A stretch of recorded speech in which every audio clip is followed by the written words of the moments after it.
The valve, let's go for maximum pressure. Here we go. Here's what that contraption looked like. I just made it out of a small block Chevy severe main cap. The oil pump bolts on just like you're bolting into the engine.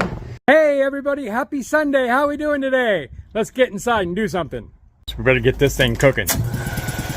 And let's turn this air on. Some days it really gets to cooking in here.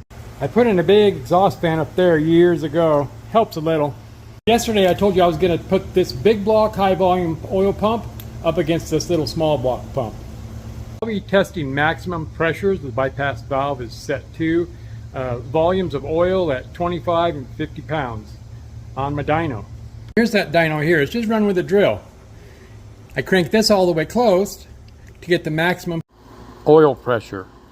That volume meter reads in quarts, pints, gallons, liters, wherever the heck those are, and some kind of M squared 3 something. M3, that's a BMW. This won't work on a BMW. I also put an oil pressure gauge on it, and of course we got to light it up. That's in case there's a power failure. But before I do this, I got to get something in the tank.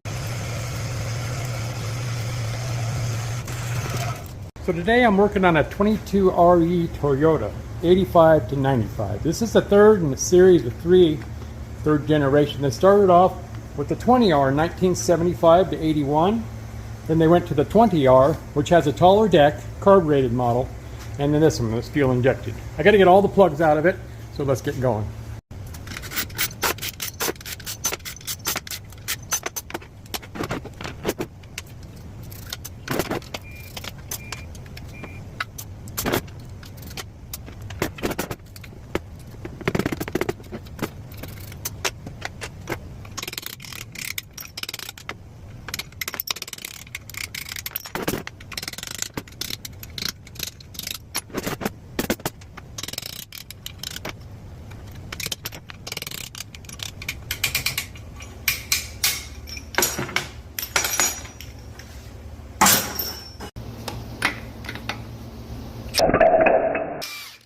Hey, I got all them plugs out in 4 minutes and 22 seconds.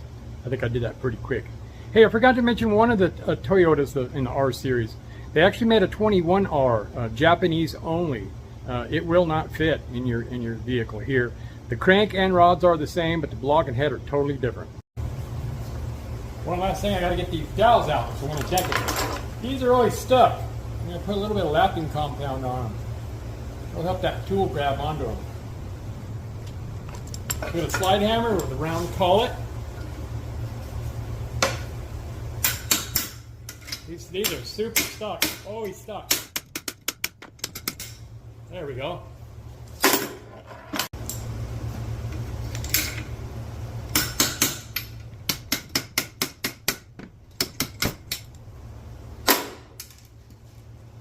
Okay, there's nothing left to take off this thing.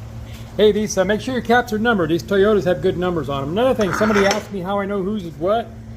See that L? So that guy's name's Larry. I put an L on there. I've got 3 of these REs to build and an R, so I'm going to gang bang them all at once and bore them all at the same time and deck them. Have a video out for you guys on that. So let me get this thing in the wash and let's get on that pump dyno.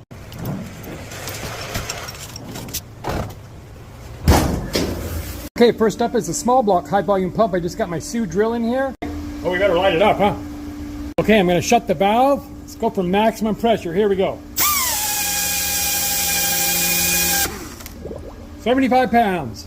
That might have been a hair over. I got to get a better gauge, has a bigger sweep. Okay, watch the gallons per minute meter down here. I had it calibrated wrong. We're going to run 25 pounds of oil pressure. Here we go.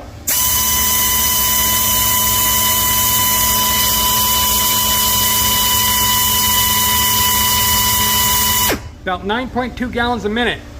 Okay, now I'm going to crank the valve shut. 50 pounds. Running about 7.7 gallons per minute. Okay, that was the small block pump. Let me get that out and put that big monster in there and see what she pumps. Here's what that contraption looked like. I just made it out of a small block Chevy severe main cap. The oil pump bolts on just like you're bolting into the engine. I plumbed it in. I drilled a big hole right here, 1/2-inch pipe. Ran that up to this flow meter I got on Amazon, valve, and a simple gauge, and hook it up to some power. You guys can make one of these yourself. It's not that hard to do. You can do it at home in your garage. Okay, here we go.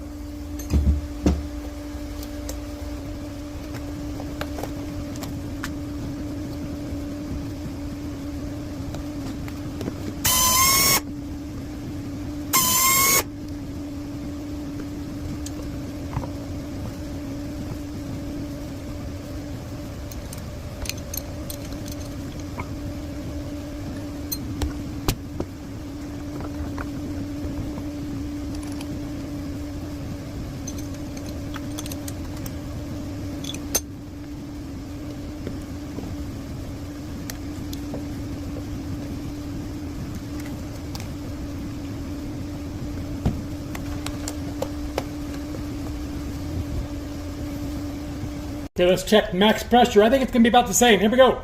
Oh, I don't have the light on. There we go.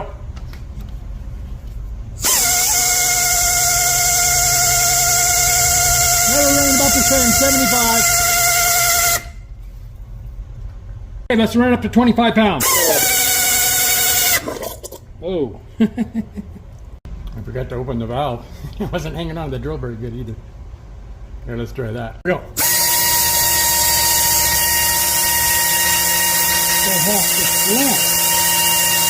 Oh no.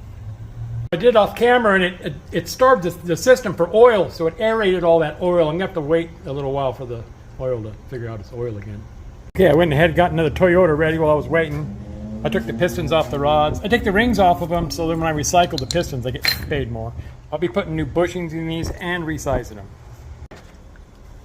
Yeah, it still looks like it's got a little air in it. I'll go find something else to do. Okay, now I'm going to tear apart some 3BZ Toyota heads. Okay, I got those all apart. Say, these are a shim and bucket style. They have these shims that are different thicknesses. That's how you do the valve adjust. These heads are junk. They got electrolysis from not running antifreeze. I can weld aluminum, but I won't weld these because internally they're the same way all eroded. Let's go check on that oil. It's still a little cloudy. Let's try it. It's still running 8.6.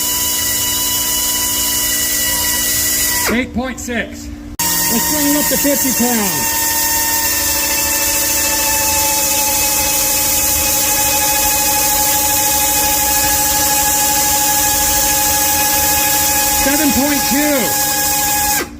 That oil just frothed up again on me. So there's nothing else I can do except get a bigger box of them wafers. Let's go look at them numbers just for the heck of it. Well, they're the same on the max pressure because we weren't pumping any oil. I had it plugged and the bypass valve opened at 75 pounds. But you can see here the small block outperformed it, 9.2 versus 8.6, 7.7 versus 7.2. But that's only because that big rat motor ate up all that oil in it. There wasn't enough capacity. So today, the small block wins the victory. Hey, thanks for coming along. I hope you enjoyed this. And I hope you're enjoying your Sunday. I'm going to get home. I got laundry to do, and work starts again in the morning.